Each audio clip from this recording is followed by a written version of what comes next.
Mr. Secretary, thank you so much for joining CNBC. You're welcome, Hadley. It's Good great to to be see back. you out here in the region Indeed. again. I want to ask you to walk me through your thoughts on the growing influence of Russia in the Middle East, particularly when it comes to energy. I know you've been such a proponent of giving European nations an opportunity to have a choice when it comes to energy, but as a lot, mainly because of U.S. production, we've actually seen that relationship between the Russians, the Saudis, the Russians, and the UAE growing. Well, I think you look at the leadership of Russia, and I don't get confused that Mr. Putin is a very capable leader. The guy is, he's dynamic, he's charismatic, and he is going to go be a competitor on the world stage. I don't have a problem with that. But we need to understand that his interest and our interests may diverge from time to time. And but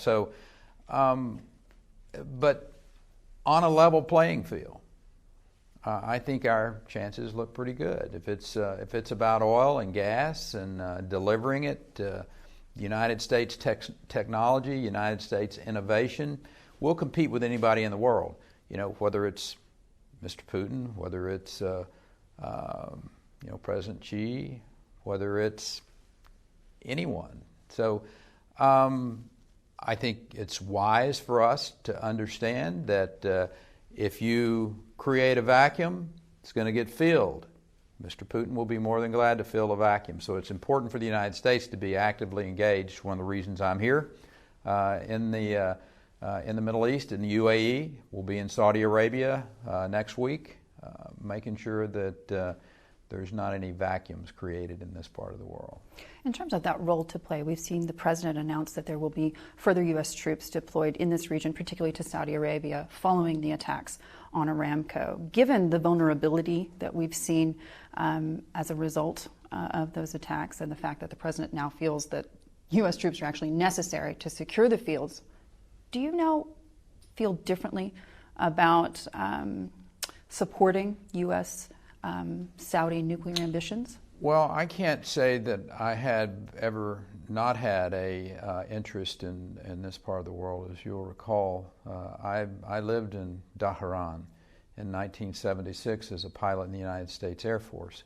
I understood that the strategic importance of the Middle East, even as a young 26-year-old back in the mid-70s.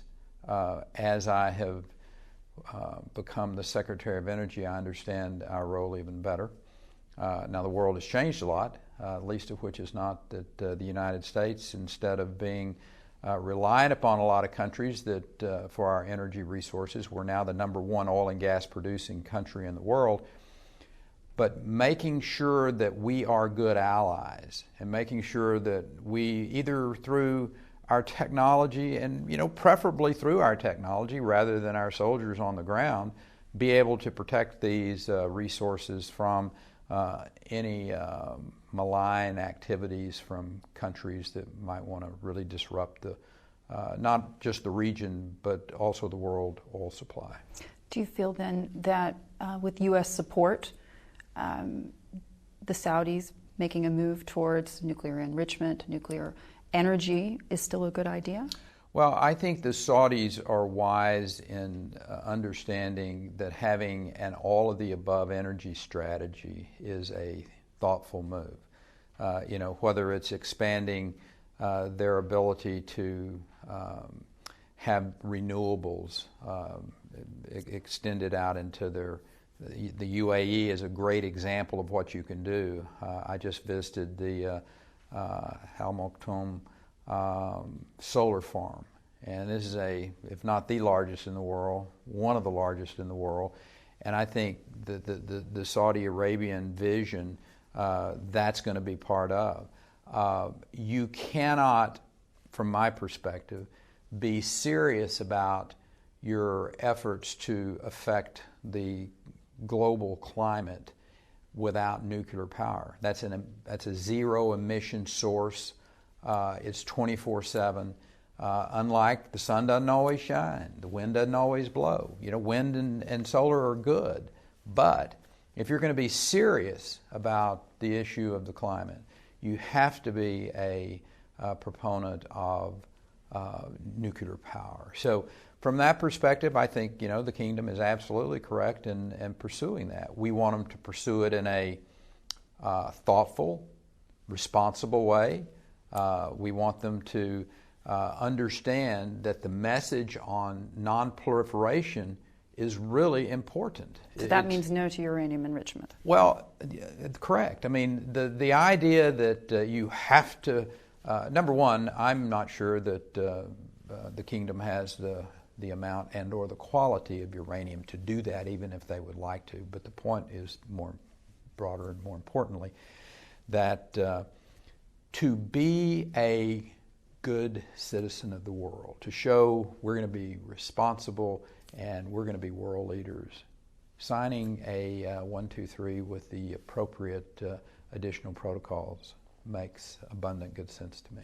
Successive administrations, President Obama and now President Trump as well, have seemed to, in many ways, attempt to pull the U.S., at least in terms of troops, out of this region. Both presidents seem to have been frustrated, at least so far, in those attempts, for President Trump in particular.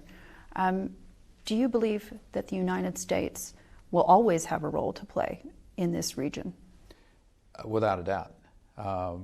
We've too many allies, we've too many friends. This part of the world will always be, as it has been since I'm pretty sure time immemorial, very important. But will it always be just about the oil? Not necessarily. Not necessarily. I just think this part of the world has always been, the center of the civilized world. If you go back historically, that's not going to change, I don't think. So the United States and our engagement here, our involvement here, our historic personal relationship, our allies that live in this region, we're going to be engaged.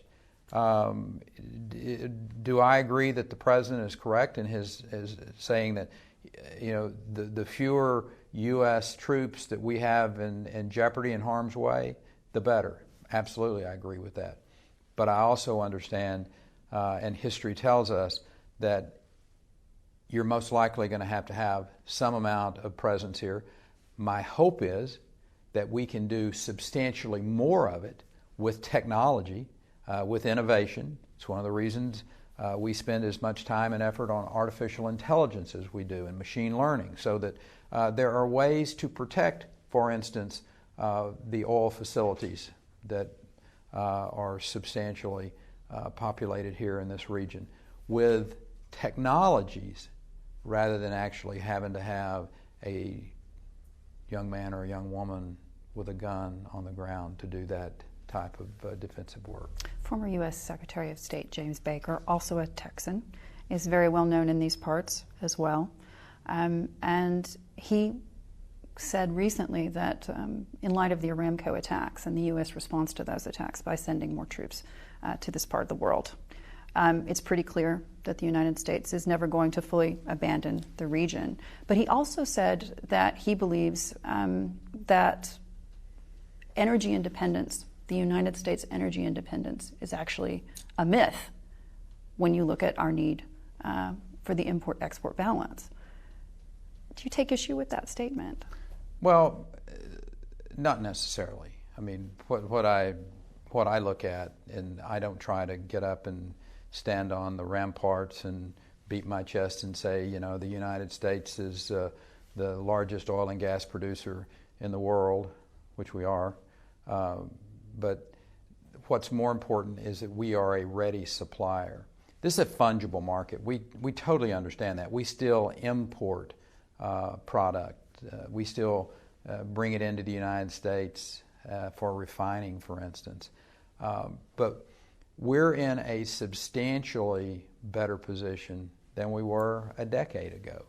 I take that as a great win for us. The idea that we're going to be, and I don't think I've ever said that we're completely and absolutely independent. We don't need anybody and thumb our nose at the rest of the world. We're very proud that American technology, American innovation has us at this position of being this number one producer of this product. But arguing about whether or not we're completely independent or not, I try not to get sucked into that argument. And walk me through your expectations for your successor. What should the next Secretary of Energy be focusing on, in your view? Well, Dan Brouillette doesn't need any primer. This is as I chose him to come, and I knew what I was getting. I knew I was acquiring a number two that had worked at the agency before, knew the intricacies of the department as he worked with President George W. Bush's administration. And then I had about a decade-plus relationship with him when he moved to Texas with some governmental affairs with USAA. So I've known Dan Brouillette for coming on 15, 16 years now. Incredibly bright, calm, collected, seriously knowledgeable about how the Hill works, and a great spokesperson for the oil and gas industry who will be able to walk into the highest levels of government, wherever they may be, with presidents, with kings, with prime ministers, and project America's interest, project America's oil and gas prowess, and her energy prowess. This is a guy who really understands and takes to heart the issue of all of the above. Dan Brouillette understands how important civil nuclear power is to the future of the world and the climate. He understands the importance of having alternate routes, diversity of supply, diversity of fuels to our European friends. He's actually been out there over the last 2 years, talking about it, engaged in it. The agency will not miss a beat as I walk away on the 1st of December and he becomes the Secretary of Energy. Is there anything that you haven't accomplished that you were hoping to achieve? You know, I haven't. I've been having the conversation with particularly my wife about coming back to Texas for 8 or 9 months, and the President knew that as well. There were a few things that I wanted to get accomplished. One of those was obviously making good inroads on the LNG front, and we've done that.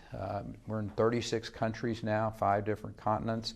The world knows that American LNG can be competitive with anybody in the world, and we can deliver it to you at a competitive price. That was a major milestone that I wanted to reach to. Artificial intelligence, I became very convinced, and because the Department of Energy has the supercomputing capacity, we have the 2 fastest supercomputers in the world. 4 of the 10 fastest supercomputers in the world belong to the DOE. So being able to manage that data with the artificial intelligence, machine learning, we stood up an office of artificial intelligence at the Department of Energy. We just got that finalized, and that was a major project about a month, 6 weeks ago. And then finally, within the week, I was in Brussels for the first ever small modular reactor conference that we hosted, and I want to say 20 plus countries were represented in Brussels, in the European community. Very, very interested in this new technology, incredibly safe, very economically friendly, if you will. And so I wanted to get those 3 things kind of saucered and blown, as we say in Texas, and finalized and finished. And we did that. So the timing was good for me, and the President was incredibly gracious by saying, well done, good and faithful servant, and sent me on my way. Do you believe the President will be impeached? No, not at all. This is as big a chasing the ghost as I've seen before. These are, unfortunately, people so dislike this president in a political way that they will spend whatever it takes, even to the point of giving up their own reputations to try to harm him. So I sat in a lot of those meetings, And I know what the goal was. The goal was always to get Ukraine the option of being able to buy competitive gas and not be held hostage by the Russians. That was always the goal. It's still the goal, and I will suggest to you we'll be successful with it.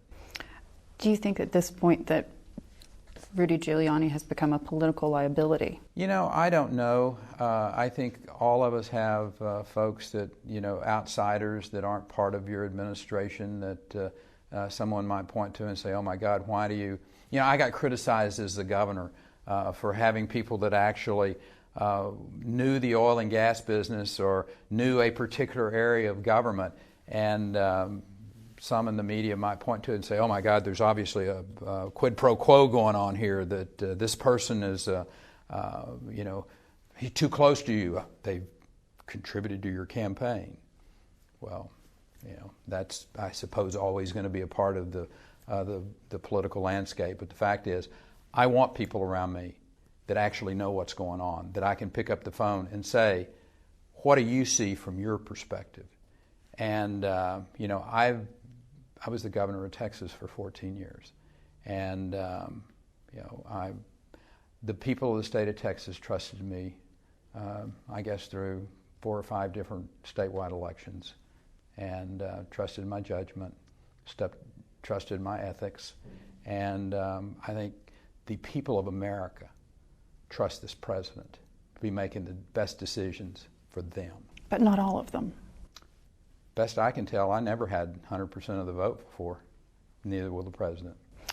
Mr. Secretary, thank you so much Hadley, for joining CNBC. It's always good to be with you. Thank you. You're welcome.